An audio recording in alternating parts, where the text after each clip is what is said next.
শত্রু যারা আছে, দেশের শত্রু বর্তমানে আমাদের সাথে সম্পর্ক খারাপ প্রতিবেশী দেশের মধ্যে দুটো দেশের সকলেই আমরা জানি, বাংলাদেশ এবং পাকিস্তান। তো তার যখন শিল্পী বা আমরা ভেবেছি দেশের শত্রু কারা হতে পারে, তখন তাদের কথাই যথারীতি মাথায় এসেছে এবং আসাই উচিত। এবং শিল্পী তার তুলিতে যখন দেশের শত্রুর কথা ভেবে করেছে, তখন তাদের দুজনের কথাই এসছে একটা মোহাম্মদ ইউনূসের মুখে। সকলে বলছে মোহাম্মদ ইউনূসের মতনই অসুরের মুখটা হয়েছে। ইউনূস খান, যেটা আমাদের বাংলাদেশের যিনি আছেন, আর পাকিস্তানের প্রধানমন্ত্রী শাহবাজ শরীফের মুখে হাতে দেওয়া হয়েছে। মানুষজনের প্রতিক্রিয়া খুবই ভালো, তারা খুবই আনন্দিত, খুবই উচ্ছ্বসিত। তারা এই দুজনকে এইভাবেই দেখতে চায়। ওখানে আমাদের ভারতবর্ষের বাইরে হিন্দুদের প্রতি যে শোষণ হচ্ছে, যে লাঞ্ছনা, তারা কষ্ট সহ্য করছে, তারা তো খুবই আনন্দিত। হিন্দুদের বাঙালির শ্রেষ্ঠ উৎসব দুর্গাপুজো, এবং তারা প্রত্যেককেই খুব উচ্ছ্বসিত এবং আনন্দিত। আমাদের এটা ৮৩তম বর্ষ।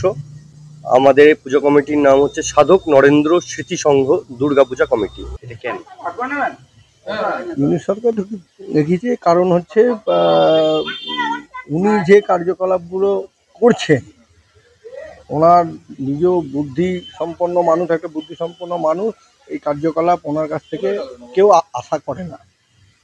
তো সেই অবস্থা থেকে উনি ওই খারাপ কার্যকলাপগুলোকে প্রশ্রয় দিচ্ছেন আর কি। তার বিরুদ্ধে আমরা প্রতিবাদ জানানোর জন্য এই থিমটা আমরা নিয়ে এসেছি। তার সঙ্গে পাকিস্তানের প্রধানমন্ত্রীর ছবি রয়েছে। পাকিস্তানের প্রধানমন্ত্রীর সঙ্গে সম্পর্ক নেই। এটা উনি যেহেতু আমাদের প্রতিবেশীদের বাংলাদেশ, বাংলাদেশে প্রচুর হিন্দু মানুষ থাকেন আর কি। এখন কমে গেছে, সংখ্যায় অনেক কমে গেছে। তাদের যতটুকু নিরাপত্তার প্রয়োজন, তিনি সেই নিরাপত্তাটুকু দেন না।